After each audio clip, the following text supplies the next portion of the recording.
Well, hello xenographers everywhere and welcome to another episode.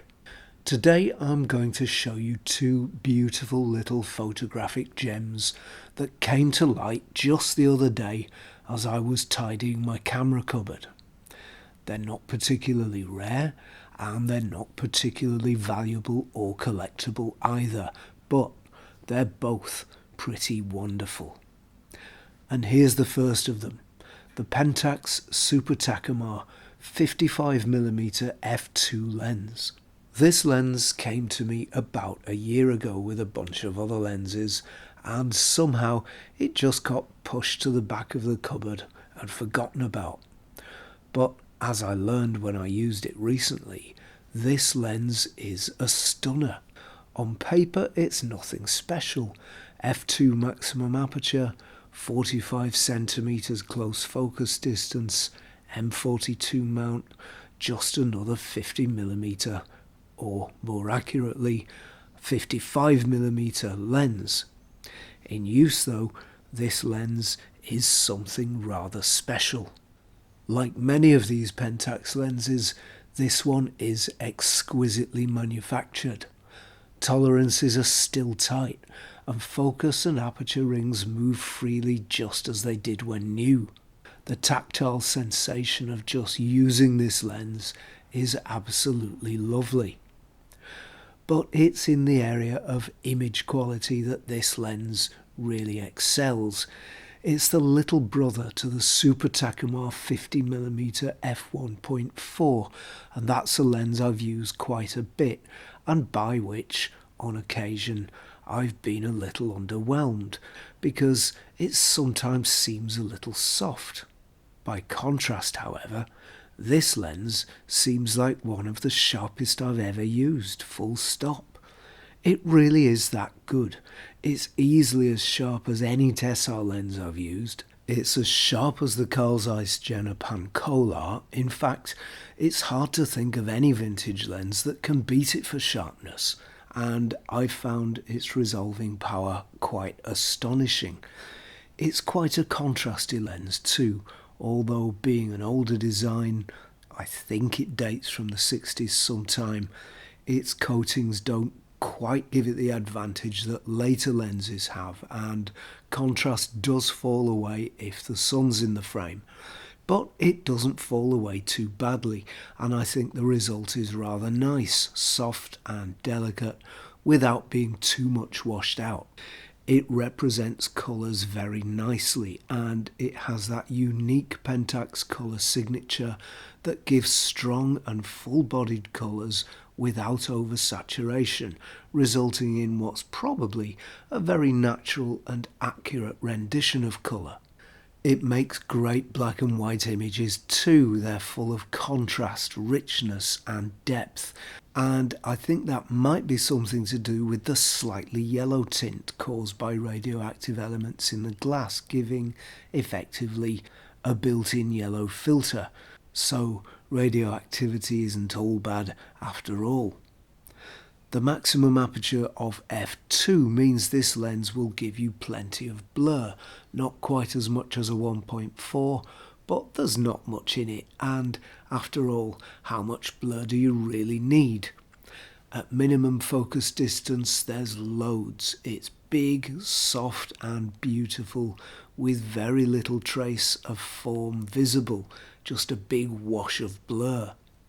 At longer distances it stays pretty nice too, with just a hint of nervousness and busyness appearing at subject to camera distances of around 8 to 10 feet. Point light sources appear as a beautiful and delicate array of bubbles that bring a touch of magic to a shot. Just delightful. This lens has been a very pleasant surprise to me, and there's no doubt that it's one of the nicest 50mm lenses I've used. It's not an expensive lens either. At the time of writing, there are two on eBay priced at £23, and although others are priced around £50, this lens can be had for very good money. If you're looking for a fast vintage 50mm, there are few better in my experience than this, and I'm very glad I found it again. The other wonderful thing I found in my camera cupboard, all lost and forlorn and dejected, was this: a Russian Zenit 3M SLR. This camera is essentially a Zorki 1 rangefinder, which was itself an exact copy of the Leica 2 rangefinder, with a mirror box added to convert it to an SLR. As such, it's one of the single, simplest, most stripped down, purest film SLRs ever produced. It's pretty much a study in simplicity. Now, I think simplicity is wonderful in itself, but that aside, simplicity usually means reliability. There's just not much to go wrong. The 3M has a 39mm lens mount rather than the much more common SLR M42 mount, and there aren't many lenses available for it, but that's okay because two of the few that will fit, being specifically made for this camera, are these: the early Helios 44 58mm f2 and the Helios 40 85mm f1.5, both of which, in my opinion at least, are wonderful. These are two of my favourite lenses, with rich saturated colours and some wild swirly bokeh in the back of a shot, rather more in the case of the Helios 40.